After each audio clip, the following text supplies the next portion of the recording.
Alder Creek sat like a bone-dry blister on the edge of the New Mexico Territory, a place where the wind never ceased its mournful howl and dust clung to your skin like a second hide. In the year of 1889, men didn't ask for justice out there. They took it. Or they died trying. The sky stretched wide and empty over the town's crooked row of buildings. There would weather-beaten to a dull gray. The streets little more than hardened earth, scarred with wagon ruts and the occasional dark stain of blood gone brown in the sun. The sheriff's badge meant little, and a man's worth was weighed in bullets and nerve. Ella Whitcomb had learned that the hard way. At 26, she'd already buried a husband and a father, run a modest ranch on her own, and fought off wolves, both the four-legged kind and those who rode in on horseback with slick smiles and bad intentions. Her skin was sun-darkened and rough, her hands calloused from years of fencing, her eyes a shade of green that seemed out of place in a land so parched. Most men in Alder Creek had learned to steer clear of those eyes, the ones that spoke of someone who wouldn't back down, no matter how crooked the odds. By mid-afternoon, the sky had gone the color of lead, and a storm threatened from the horizon, low and restless. Folks shut their windows and turned their faces down when the Bishop gang came riding in, their horses lathered, dust rising in clouds around them. Jedediah Bishop led them, a tall man with long, sun-bleached hair and eyes like burnt coals. His face was the kind you didn't forget, marked by a jagged scar running from his left cheekbone to the corner of his mouth. He was known from Texas to Colorado for leaving settlements in ashes and bodies dangling from trees. The saloon door swung open as Bishop dismounted, spurs jangling, his men fanning out across the street like vultures, scenting a fresh kill. Sheriff Coates, a soft-bellied man with a dringer's gut and eyes too quick to look away, made no move from his office window. Everyone knew Coates was a coward, the badge on his chest little more than a bit of tin meant to fool strangers. Bishop strode straight toward Ella, who stood on the porch of a mercantile, rifle in hand, her chin high despite the gnawing in her gut. He grinned when he saw her, the kind of grin a man wore when he knew the fight was already won. "Ella Whitcomb," he drawled, voice rough as gravel. "You've been sitting on a patch of land I figure I'll be needing." "You figure wrong," she shot back, finger flexing on the trigger. The gang laughed, a low, mean sound. Jedediah's grin widened. "Be ashamed to spill blood over a bit of dry dirt and fence posts," he said, "but I'm not above it." She didn't move. Behind her, townsfolk peered from behind curtains, no one daring to speak, to step out, to lift a hand. In Alder Creek, the rule was simple: mind your business and live. Jedediah gestured, and two of his men rode off toward Ella's ranch. It wasn't 10 minutes before the first black curls of smoke clawed their way into the sky. The air turned sharp with the scent of burning wood and hay. A single shot cracked the air. Her old mare, Mercy, put down. Ella's throat tightened, but she never let it show. Jedediah leaned in, his voice a whisper only she could hear. "You got nothing now, darlin'. Might be best you leave town, for I decide to be less hospitable." She spat at his boots. It earned her a backhand across the face that split her lip and sent her sprawling into the dirt. No one moved. No one spoke. By sundown, Ella had nothing left but a locket clutched tight in her fist and the tattered clothes on her back. She wandered to the outskirts of town where an old, abandoned barn sagged against the coming storm. The rafters hung crooked, the roof patched with rusted tin and holes that let in slivers of dying light. She pushed the door open and sank down into the hay, her cheek resting against the coarse straw. Thunder growled in the distance. She pressed the locket to her chest. Inside, a faded daguerreotype of her husband, Micah, who died 3 winters past of a fever no doctor could name. She wept without sound. Rain began to fall not long after, soft at first, then harder, rattling against the tin roof. Somewhere in the dark, a coyote howled. She pulled an old blanket she'd found in the corner tighter around her shoulders, the barn smelling of damp wood and old manure. No one came looking for her. No one asked if she needed a place to go. In Alder Creek, the only thing harder than dying was surviving. The Bishop gang filled the saloon that night, their laughter rising above the storm. Music from a battered piano mingled with the clink of glasses and the scrape of boots across warped floorboards. Outside, the muddy street ran with rivulets of water. And then a stranger came. No one saw where he rode in from. His horse was a weathered bay, its hide scarred, eyes knowing. The man astride it was older, gray stubble on a face carved by wind and loss. He wore a battered duster that hung heavy with dust and road grime, and a wide-brimmed hat low over eyes the color of storm clouds. He didn't speak, didn't smile.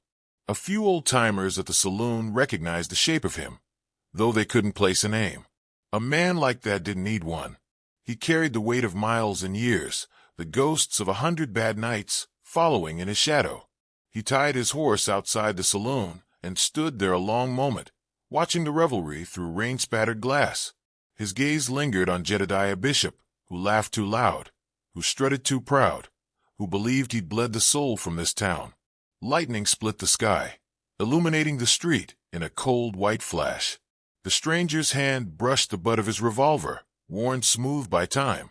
Without a word, he turned from the saloon and walked into the night, boots sinking into the mud, coat trailing behind him like a shroud. He moved past shuttered windows and sagging porches, past the church where the bell hadn't rung in years, and he made his way to the barn. Inside, Ella lay shivering, half asleep, her face bruised and streaked with dried blood. The stranger stood at the doorway a long moment, the storm at his back. He looked down at the girl who'd lost everything and said, quiet as the rain, "You can sleep inside tonight."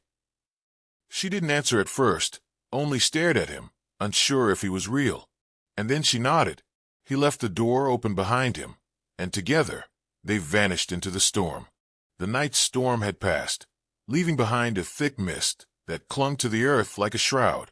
In the dim gray light of early morning, Ella stirred from uneasy sleep, her body stiff and cold from the damp straw beneath her. Every muscle ached, her lip still swollen from Jedediah's strike. For a long moment, she kept her eyes shut, listening to the slow drip of water from the rafters and the distant caw of a crow. When she opened them, a man was standing at the barn door. He wasn't a shadow or a trick of the light.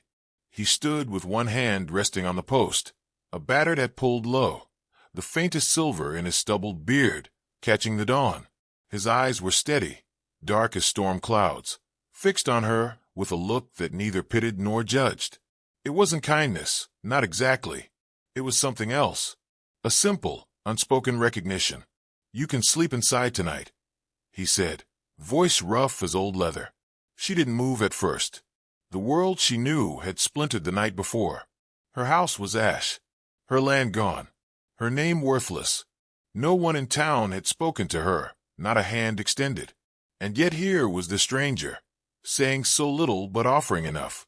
There was something in the way he stood, a patience that didn't beg or expect, that made her trust him against every instinct honed by years of betrayal. She nodded. He led her through the back streets, the mud thick around their boots. The town was still, save for the occasional outlaw snoring on a porch or slumped against a post. The Bishop gang's horses chewed lazily at the hitching rails, the saloon's windows flickering with the last glow of oil lamps. They entered through a side door, into a cramped room at the back of the saloon, where no one thought to look. A single table, a rough cot, and a stove with a kettle already heating. The man motioned for her to sit. He set down a plate with bread, a dinner tin of beans, and a cup of dark, bitter coffee. They ate without words. Ella's hand shook as she lifted the cup, the heat stinging her split lip. He watched but said nothing. "You got a name?" she asked at last, her voice raw. "Cade. Just Cade. Thomas Cade," he answered, not looking up from his plate. The name stirred something, a memory from stories told in hush after too much whiskey, of a man once called the Ghost Rider, a lawman who crossed the territory like a vengeful wind, tracking men no other would follow. A man who vanished years back after losing everything to a gang of killers. "Folks say you're dead," she murmured. He shrugged. "Most things worth killin' reckon I am." The silence settled between them again, though it felt less sharp than before. Cade poured more coffee, the rich scent thick in the air. "I lost my husband to sickness," Ella said, eyes on the flame in the stove. "My father before that. Buried 'em both out by the cottonwood tree. She swallowed. Then Bishop came. Took what was left. Burned it. Left me with nothing but a name nobody in this town cares to remember. Cade nodded once, slow. I lost a wife. A daughter. To men not so different from Jedediah Bishop. The words sat heavy in the room. She studied him then, the lines in his face, the set of his shoulders, and saw it. Not the stories of a legend or ghost, but the bone-deep grief of a man who'd carried his pain long enough it had turned to iron. I want them dead, she said, teeth gritted. Every one of them. Cade lifted his eyes, and for the first time, she caught a flicker of something like sorrow in them. Hatred's easy, he said. Justice costs. Out in the street, a dog barked. The town was beginning to stir. Cade pushed his plate away and stood. Storm's coming again, he murmured. That afternoon, the air turned thick and mean. The Bishop men, emboldened by drink and unchecked cruelty, stalked the streets. They shot bottles off fence posts and harassed shopkeepers, knowing Sheriff Coates would keep his head down and his badge quiet. A young boy, maybe 10 years old, dared to glare at one of them. The outlaw grinned, drew his pistol, and without a second thought, shot the boy in the leg. The crack of gunfire rolled through Alder Creek. The boy screamed, his mother cradling him in the dust. No one came to help. Ella watched from a window, a fire knotting tight in her chest. The townsfolk whispered about leaving, about packing what they could and slipping away in the night, but no one moved. Fear made their feet heavy, their spines brittle. Cade kept to the back room of the saloon, working in quiet. He'd salvaged a Winchester from under a broken counter. The barrel rusted but salvageable. He cleaned it with oil and cloth, replaced the firing pin with a spare he'd carried in a pouch for years. He sharpened 2 knives, the steel hissing against the stone. An old man came through the back door, heavy-set, his face half hidden beneath a soot-streaked beard. Amos Kearns, the town's blacksmith. His eyes went wide when he saw Cade, but instead of fear, something close to relief flickered there. Well, I'll be damned, Amos muttered. Didn't reckon you was still walking this earth. Cade glanced up. You still swing a hammer? Enough to crack skulls. Without another word, they set to work. Amos gathered horseshoes and lengths of chain, rigging makeshift traps near the saloon's back lot. Cade marked alleyways, back doors, and sidelines. Later, as dusk pressed against the windows, Cade laid a Colt revolver on the table in front of Ella. You've got 2 choices, he said. There's a supply wagon heading out before dawn. You can be on it, or you can stay. She looked at the revolver, then at Cade. If I leave, what happens to them? They keep on. Town turns to ash one piece at a time. Ella picked up the Colt. The weight felt right in her hand. I'm staying. Cade gave a small, grim nod. Good. He spent the next hour showing her how to load, aim, and fire. Her hands trembled at first, but steadied. The sharp crack of the Colt in the back room cut through the heavy air, each shot burying her fear a little deeper. The bond between them was wordless but solid, built not on trust, but on loss. 2 people stripped down to nothing but stubborn will and the faint spark of something resembling hope. Just as the last light of day gave out, word spread. Jedediah Bishop had claimed he'd be Takeen, another girl, by nightfall. A young one. The sheriff still did nothing. The townsfolk pulled their curtains tighter, pretending they hadn't heard. Ella paced the room, heart pounding. They'll tear this town to pieces. Cade sat calmly, cleaning his revolver. Some men, he said quietly, don't deserve the sun on their faces. Tomorrow we collect. And with those words, the storm returned.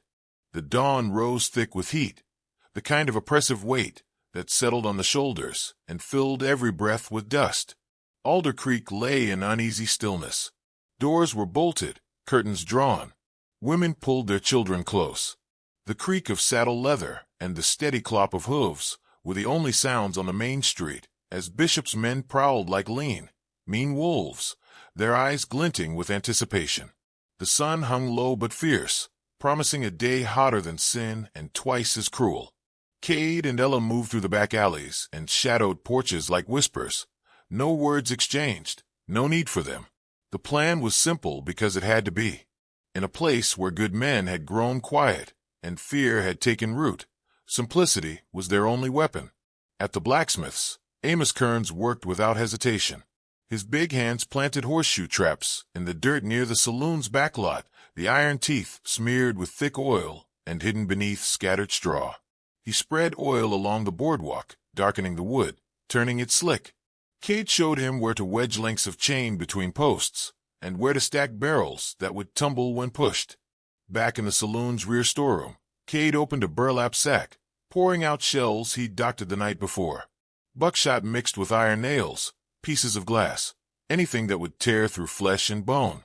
He loaded them into his shotgun, each click of the action sharp in the stillness. Ella took the Winchester Cade had restored, the long barrel gleaming dully in the faint light. Without a word, she climbed the narrow, crooked steps of the church bell tower, every board groaning beneath her boots. The vantage point gave her a clean line of sight to the saloon, the street, and beyond. From that high place, she saw the town for what it was, not a collection of buildings and roads, but a cage where fear had festered too long. At precisely noon, the church bell gave a single, cracked toll. Cade stepped out into the open, his coat brushing his boots, the sun burning hot against the back of his neck.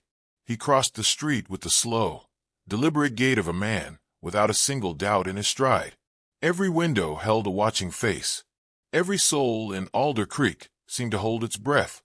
Jedediah Bishop lounged outside the saloon, a bottle of whiskey in one hand, the other resting lazy on the grip of his Colt. His men slouched nearby, armed and eager, their laughter sour and mean. "Well now," Bishop called, grinning wide. "Some old mule's got a mind to wander in the sun." Cade stopped 10 paces away. "Jedediah Bishop," he said, voice carrying through the heat, "I've come to see your kind leave this town."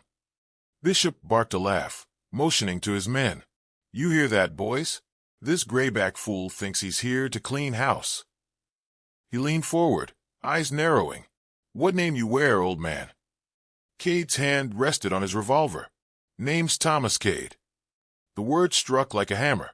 The street went deathly still. The outlaw's grins faltered. Amos Kearns stepped out from the alley, hammer in hand. A few townsfolk slid rifles into shaking hands. The balance of things shifted, subtle but unmistakable. Bishop's smile turned thin.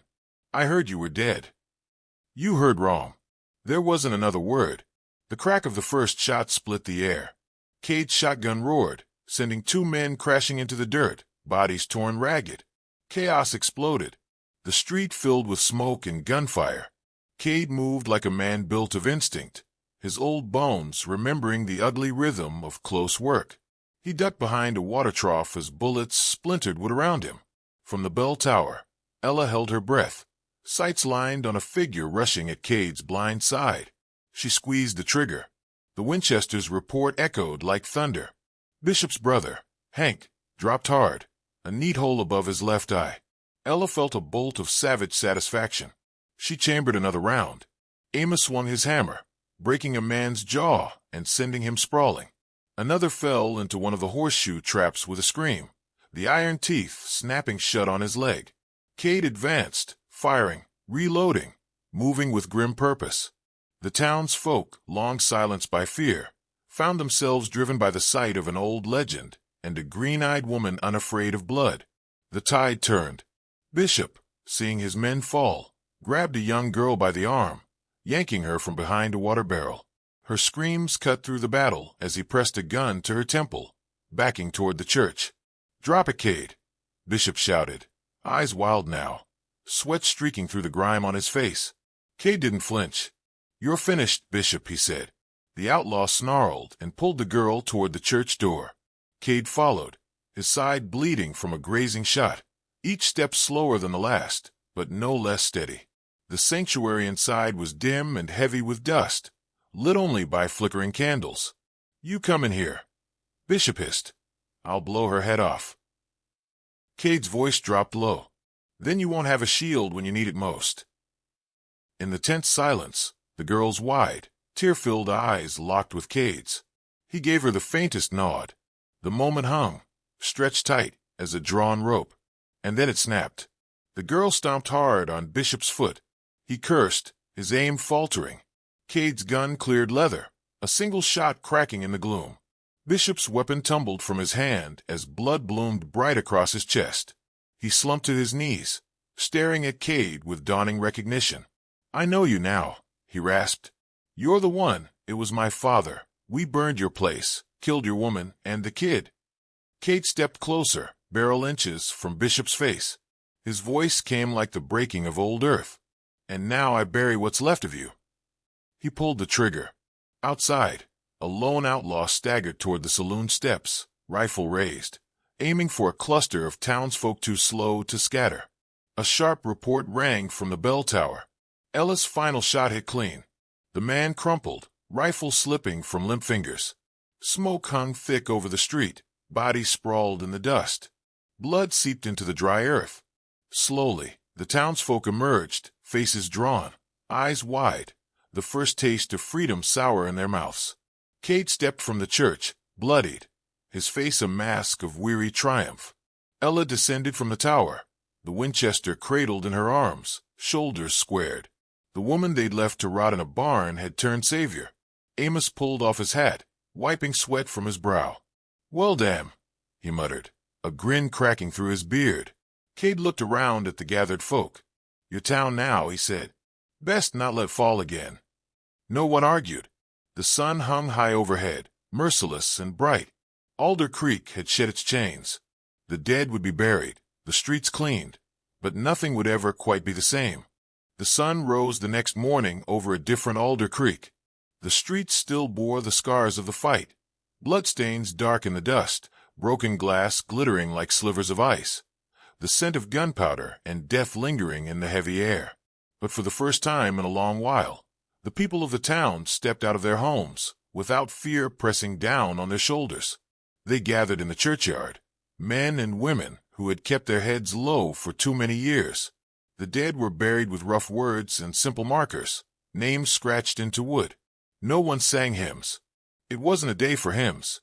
It was a day for remembering, and for the slow, uncertain work of rebuilding.